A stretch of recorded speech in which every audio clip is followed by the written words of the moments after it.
Nagaaf araarri jaalalli waaqayyoo isiniif haa baay'atu. Mee sagalee waaqayyoo keessaa har'aas kutaa tokko wal wajjin ilaalla jechuudha. Isa lammaffaa Xiimotewos boqonnaa 3 lakkoofsa 6. Isaan keessaa kaan mana namaa lixanii dubartoota dadhaboo warra cubbuun irra tuulame kajeellaa garaa garaatiin asiif achi oofaman wallaalchisu. Dubartoonni kun yeroo hundumaa hin baru garuu dhugaa beekuu bira ga'umatuma hin danda'an akkuma Yaanesii fi Yaambirees Museedhaan morman jarreen sammuun isaanii bade karaa amantii isaanii qoramanii hin ilaalamin kunis akkasumaan dhugaadhaan hin mormu. Waaqayyo gooftaan maccaa eebbifamu. Kanaan dura sagalee waaqayyoo yeroo gara garaatti akka isiniif qabadhee dhiyaadhu waadaa isiniif seeneen ture. Har'aas mata duree dhaloota fagoo hin geenye jedhu irratti wal wajjin ilaallaa.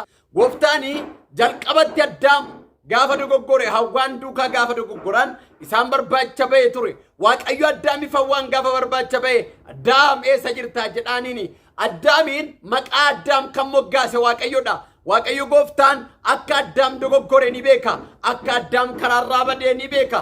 Akka Addaam karaarraa ce'e ni beeka. Haa ta'u malee garuu Waaqayyo maal jedheen Addaam eessa jirtaa jedheen dogoggoruyyuu karaarraa baduyyuu maqaa jalqaba isaa moggaase sanaan isa waama ture Waaqayyo. Addaamiin barbaacha ba'ee Addaam barbaacha gara addunyaa kanaa yookaan gara jireenya Addaamiif hawwaan lafa isaan jiranitti adeeme. Addaam eessa jirta jechaa gaafa dhaqu Addaam iddoodhaa dhabe. Addaam maaliif baqatte muka hin nyaatiin jedhame sana nyaattee gaafa jedhuun Addaam jecha akka jedhu deebiseef dubartittii ati naa kennite sanatu naa laate ana otoo hin taane dubartittii dhabadiin jedhe. Inni jalqabaa badii ofirra dabarsee inni kan biraan immoo baay'ee dubbiin nama ajaa'ibu maqaa jalqaba waame sana dhiisee jalqabaa dubartittii hin jenneen naaf taateetti isheen kun foonshii foonkoorraa waan argameef isheen anarraa waan argamteef ammaa kaatee namee haa jedhamtu jedhe.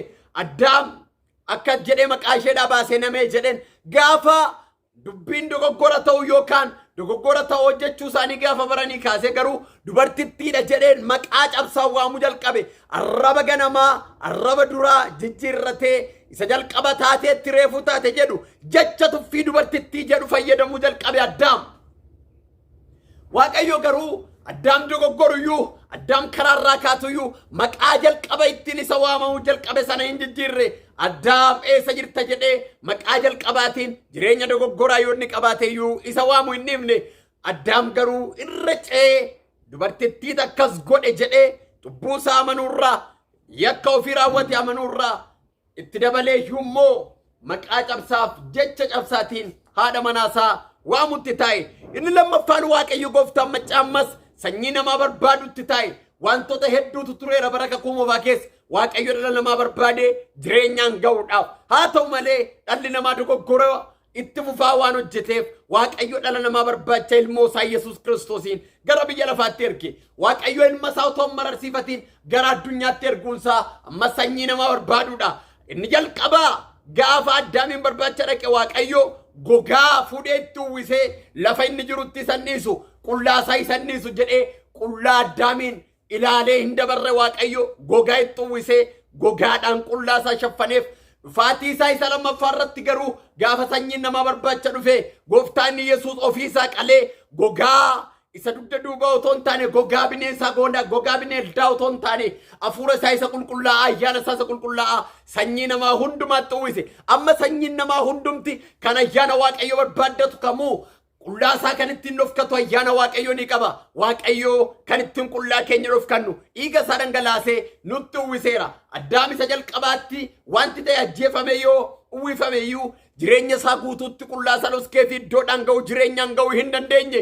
Inni har'aa inni bara kakuu haaraa garuu dhiiga Kiristoosiin guutuu akka ta'utti wanti hunduu fiixaan baafamee ayyaanni Waaqayyoo karaa dhiiga Kiristoosiin nutti uwwifameera.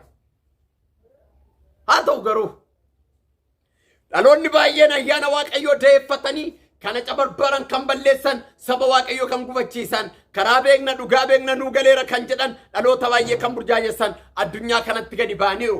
Addumaan dhaloota lamatu addunyaa kanarra jiru. Inni jalqabaa seexanni dhanga'ee biyya lafaatti gadi kan baasee fi seexanaan dhanga'amanii kan ba'an isaan kun qajeelfama Luuser yookaan immoo qajeelfama hojii du'aa mootummaa du'aa sana fudhatanii warra ba'anidha. Isaan kun namoota ajjeesuun qajeelfama fudhatanii waan ba'aniif dhaloota kana dogoggorsuu itti fufaas jiru jechuudha.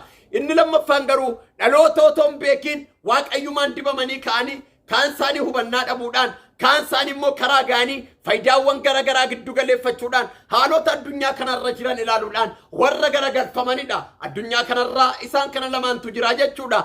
Walumaa galatti yaa obboloota koo amma dubbinan itti fufuuf jedhu warra Kiristoos Yesuusiin otoo lallabuuf jedhanii karaa gaanii garuu dogoggoran karaa gaanii warra irra caan ayyaana waaqayyoo deeffatanii warra balleessan akkas jedha wangeelli Yihuudaan lakkoofsa 4 ayyaana waaqayyoo keenya argachuun gadhiisitti jiraachuudha jedhanii warra lakkaan lo'anii nu gidduu galaniiru jedha. Ayyaana waaqayyoo gooftaa macca argachuun ayyaana gadhiisitti nu jiraachisuu fi ayyaana ittiin yaada garaa keenyaa isa foonii isa hamaa ittiin dangaanno ton taane ayyaana ittiin yaada waaqayyoo garaa geenye biyya lafaarra jiraanyuun nu akka ta'en wal wajjin ilaalla. Macaafa amma isinii dubbise Xiimotewos isa lammaffaa boqonnaa 3 lakkoofsa 6 kaasee isaan keessaa kaan jedha waa'ee eenyuuti kan inni dubbatu isaan keessaa kan inni jedhu kun warra hojii waaqayyoo hojjenna warra jedhan dhugaa waaqayyoo beeksisna warra jedhan gooftaatu nu dhibee warra jedhan ani raajii waaqayyoo ani lallabaa waaqayyoo ani faarfataa waaqayyoo ani paasterii waaqayyoo ani mucaa waaqayyoo ani waaqayyoo tuna kaase warra jedhan isaan keessaa kaan isaan kun maal hojjetu jedha itti fufee mana namaa lixanii dubartoota dadhaboo warra cubbuun irra tuulame kajeellaa garaa garaatiin asii achi oofamanii wallaalchisu warra kajeellaa garaa garaatiin achi oliif gadi oofaman dubartoota dadhaboo warra cubbuun irra tuulame oliif gadi oofu isaan kana karaarraa kaachisu waan baay'ee nama ajaa'ibu dubartoota kajeellaa garaa garaatiin oliif gadi oofaman jechuun yaadi garaa isaanii kajeellaa garaa garaa kan qabu lapheen isaanii kajeellaa garaa garaa kan qabu sammuun isaanii kajeellaa garaa garaa kan qabu jarri kunoo maal isaanii ilaalu waan isaan kajeelan waan isaan barbaadan waan isaan barbaachisa jedhanii yaadan dura understanding godhu yaada garaa waaqayyoo hordofanii laphee waaqayyoo dubbisanii dubbii waaqayyoo dubbisanii otoo hin taane yaada namaa dubbisanii laphee namaa dubbisanii sammuu namaa dubbisanii maaltu barbaachisa amma waqtii kanatti maaltu barbaachisa jechuudhaan warra hojjetan daldalaan tokko gabaa biyya lafaarratti gaafa hojjetu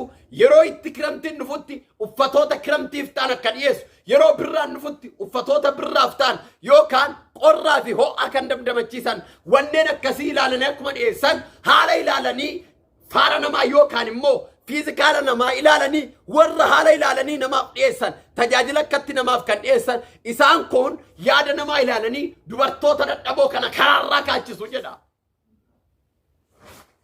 Tajaajilli waldaa kiristaanaa keessatti gaggeeffamuu fi tajaajilli iddoo baay'eetti gaggeeffamu yaada garaa waaqayyoo dubbisuudhaan otoo hin taane yaada garaa namaa dubbisuudhaan kan gaggeeffamutu caala.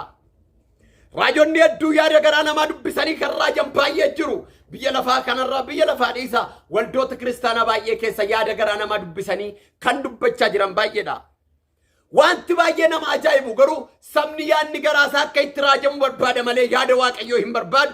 Tajaajila yaada garaa jaraa itti mu barbaada malee yaada waaqayyoo itti mu barbaadu.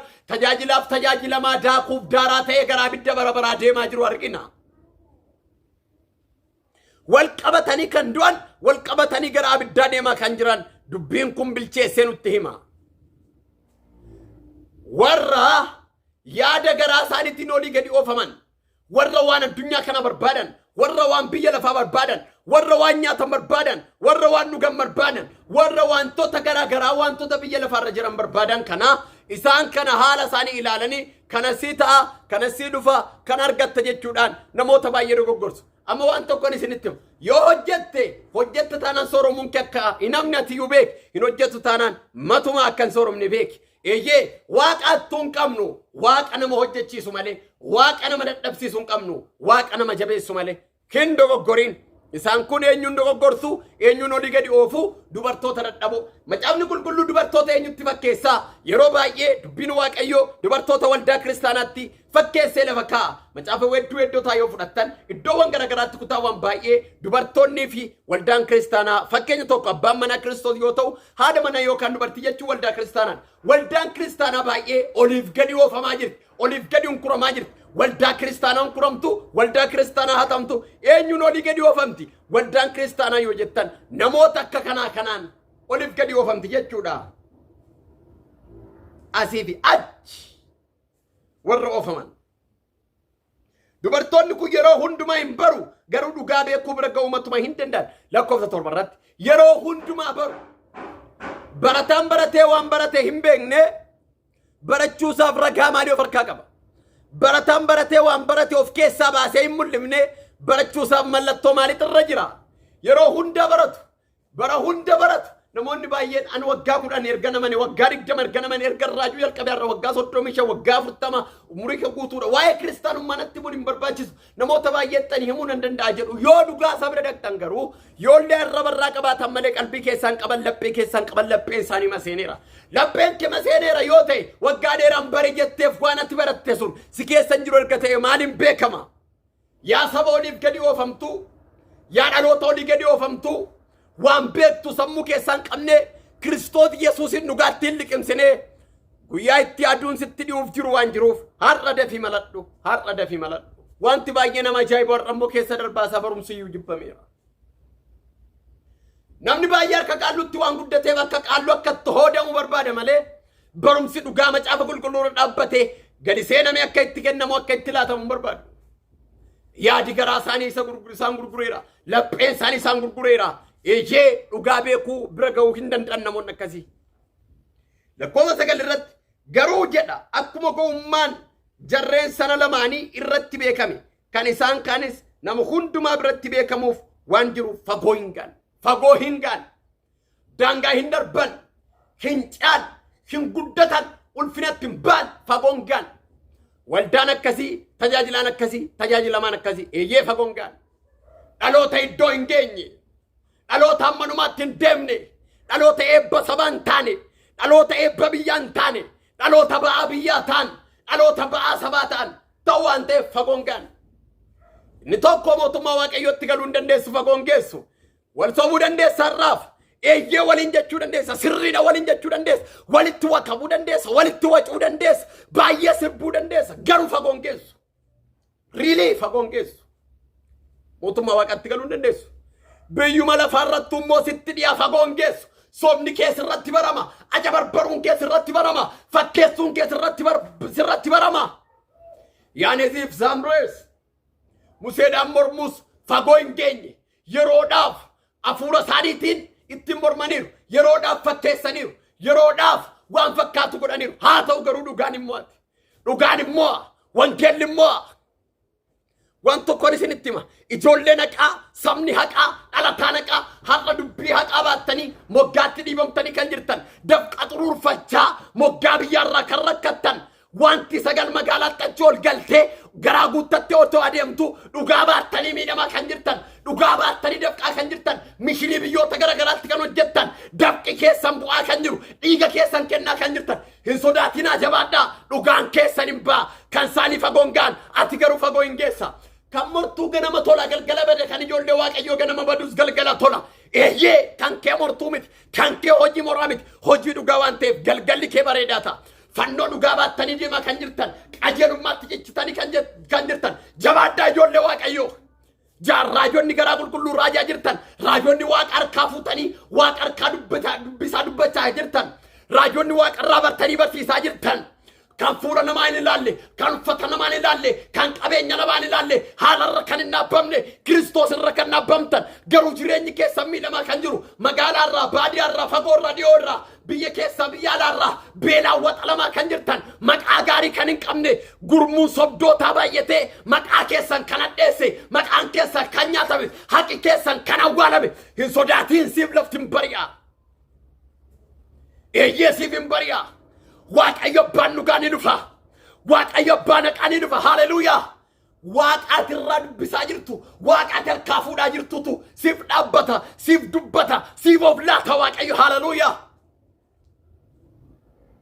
faallaa kanaa warri taatan hafuura fakkeessuun kan deemtan akka Museen boodarra injifate moo'e waaqni Musee akka moo'e waaqni inni qulqulluun hin mo'ata hin moosisas fakkeessitoonni madheetti deebi'aa qalbii diddiirradhaa yoo diddanis qee qabdu gooftaan Yesuus haa eebbifamu dhalataan akkasii fagoo ga'u raajjee fagoo ga'u daldaaltee fagoo ga'u lallabdee fagoo ga'u hojjettee fagoo ga'u barbaadda waan qulqulluu hojjedhu galgala kee bareeda dhuma kee bareeda galgala bareedaa qabaattee har'i kee yoo miidhamaa ta'e iyyuu kan argatteerra kan abdatte akka caalu hin dagatiin Waaqni keenya eebbifamu. Isa dhageenya nuuf eebbisu. Sinan jaalladha. Yeroo gaarii qabaadha. Dhaloota fagoo ga'uutaa eebbifama.